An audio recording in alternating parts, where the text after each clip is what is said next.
So here we have a ship that I have looked at a couple of years ago now, actually.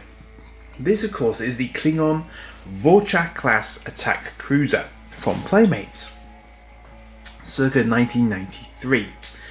Now, this is very much in the same range as the Enterprise D that I've already looked at, in the sense that it's one of the quite early releases by Playmates, and it is a great big plastic electronic toy, which is also a very good likeness of a Klingon Vor'Cha.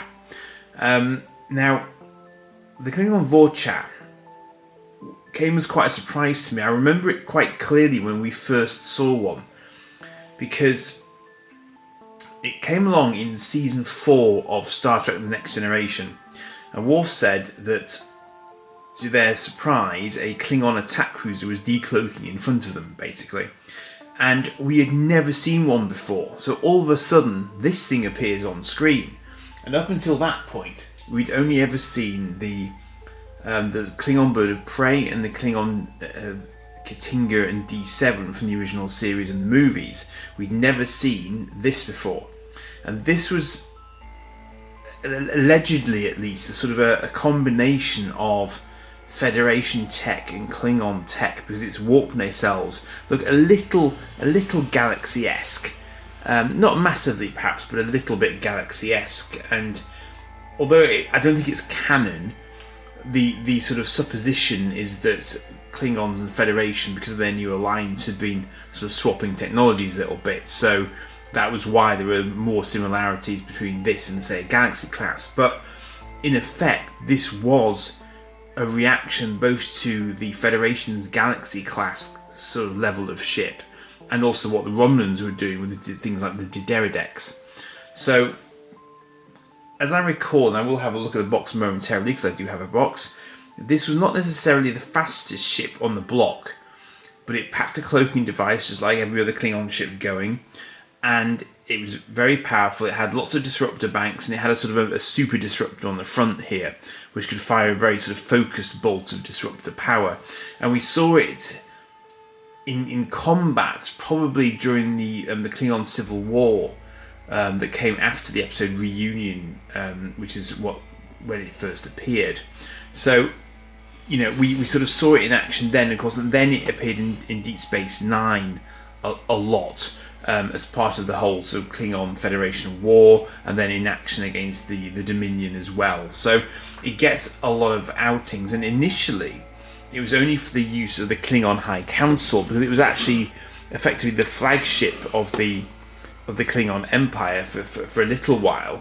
But then, of course, along came the Negh'Var, and that was then the flagship for I forgot what the Klingon sort of High Council and the Chancellor and so on, to the High Command. So this is electronic, but my version is a little bit flaky. So I'm just going to see what I can get out of it. I'm just going to pop the lights off so you can see what it does in terms of lighting up. So the buttons are quite discreet on this one. It's standard Playmates issue in the sense that it has 4 buttons here, but they're very, very subtle, and they're coloured like other sort of bridge lights and so on, so you can't really tell where they are, but they are here. So that's kind of disruptor firing kind of sound effect, I believe. So it's quite noisy, which is obviously good. And both of the nacelles light up for no apparent reason when it's shooting. Now, unfortunately on mine, the electronics are a little bit flaky, so the second button doesn't do anything. The third button may work.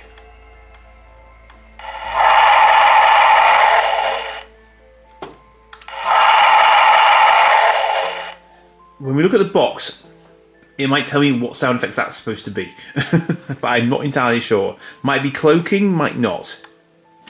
And unfortunately, the fourth also doesn't work any more than it worked 2 years ago, unfortunately. I was really hoping that a little bit of brute force on them might work, but I don't think it's going to play ball. Even the third is dubious.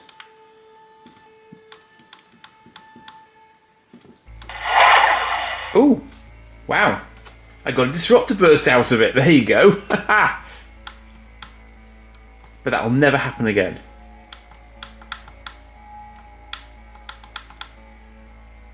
That does make me wonder whether it's an electronics problem or whether it just needs very, very high power batteries to make it work for my particular example. Maybe there's a little bit of... I mean, the battery compartment contacts look clean, but it's obviously struggling a bit. So that... Oh, there we go. Yeah, I did. So... Oh! I've got the knack now. He says. No, it won't do it again. Okay. Oh, we've got it sorted now. Okay. That's obviously knocked the cobwebs out of it. Now, can I get the last one to work?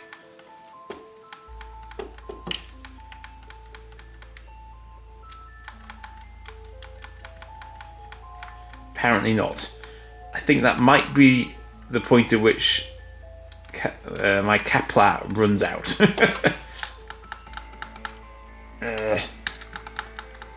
Yeah, that's not going to work. Okay. Well, 3 out of 4 is better than it went the last time. So actually, I'm alright with that. Let's turn these lights back on. And let's have a look at the box and see what the box has to say about itself. As you can see, even on the underside, it's still very, very detailed. There's some nice Klingon symbols in there, so it's very, very good. It really is. You know, they've done a really nice job of that, I think. And the battery compartment is just here. So yeah, I mean screw emplacements everywhere, unfortunately. But that might actually give you enough access to try and do something with it if you were minded to try and fix things like that electronics problem. So it's pretty cool. It's pretty cool, and it's a really whooshable size. You know, it's pretty light. You know, a child could easily handle this. It wouldn't really be a problem for them at all. So I do sort of appreciate that. You know, you can fly this around very, very easily, and you know, it's good. It's good play value from that, definitely. I would have been eminently happy getting that when I was younger. So let's have a look at the box. It's slightly battered, but it's actually not bad at all, considering I wasn't really getting this at a time when I would have been trying to sort of film massively. Yeah, I'll just kill this light off. So again, European release. So we're going to get multiple languages here, and we've got the Bandai in the bottom right there, which is indicative of the fact that it's the European release. So we've got Klingon attack cruiser. It doesn't actually mention Vor'Cha. 4 authentic Klingon attack cruiser sounds from the Star Trek TV show: cloaking, disruptor cannon, hit shields, and phaser. Weird. I remember there being mention of this having a phaser, but it seems odd that a Klingon ship would have a phaser. But again, this may be because of the crossover issue I was talking about with Federation technology. One of the most powerful warships in the galaxy, apparently. And it probably was at the time as well, short of the Dideridex, and arguably the Galaxy class as well, actually. Let's just have a little look there. So that's the... As with the Enterprise box, obviously there's a lot of sort of foreign language versions of the information there on the side panels. Slightly wonky box. Star Trek Next Generation, La Nouvelle Génération, Die Nächste Generation.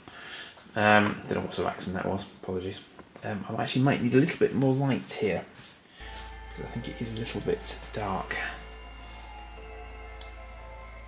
Okay, so press the cloaking or hit shields button to activate cloaking hit shield sounds and light up engines. Okay, I didn't notice that part of the engine lighting up, I must admit. But maybe I'll see that on the playback. So battle module, weapons, a weapons control bridge. That's like the battle bridge then. Aft disruptor. Okay. Warp drive radiator. Disrupt cannon. So the buttons were... Oh, phaser button was the first button, apparently. Is that the right order? Going down that way from front to back, possibly? Kind of hard to know, actually, from that image. So a phaser button, the disruptor cannon button, a cloaking button, which I think was the one that wasn't working, then a hit shields button. I'm not convinced about it. I think that's the other way around. I think that, no, the phase button, that is the narrowest part of the neck. So the phase button is the one at the front, I think. So I went phaser, disruptor, cloaking, but I couldn't get hit shields to work. So I think that was the order. Now, as you can see down here, there's the Romulan Warbird in this series as well, which is the last one of these three that I'll show you. And a tricorder and a transporter. So it needs 3 AAs. As I mentioned, it's 1993. And Bandai, but obviously, Playmates as you'd expect based on the title of the video. Press the disruptor cannon or phaser button to activate weapon system sounds. Well, I think pretty much everything lit up the nacelles, if I remember rightly.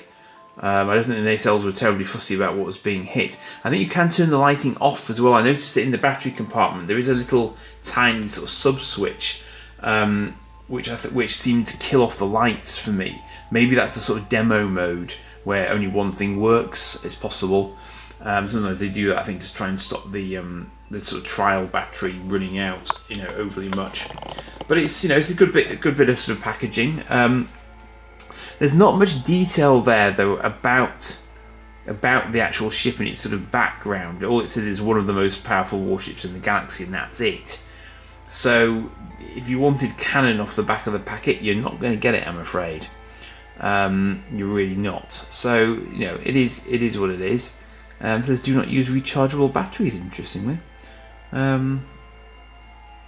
Yeah, so that's about it for the Vor'Cha, basically. It doesn't even give you sort of top speed and so on, which is a bit of a shame. I'm sure other boxes have done that sort of thing, but perhaps I'm thinking of Diamond Select, I don't know. But I would have been quite happy getting that for a Christmas present. I mean, I'm trying to think, in sort of, you see, the interesting thing about these ships is that in 1993, you wouldn't have been getting Star Wars stuff unless there was a reissue of Star Wars going on at that point in time. I don't think. I'm just trying to think. When did Phantom Menace come out? That was not until a lot later, I don't think, was it?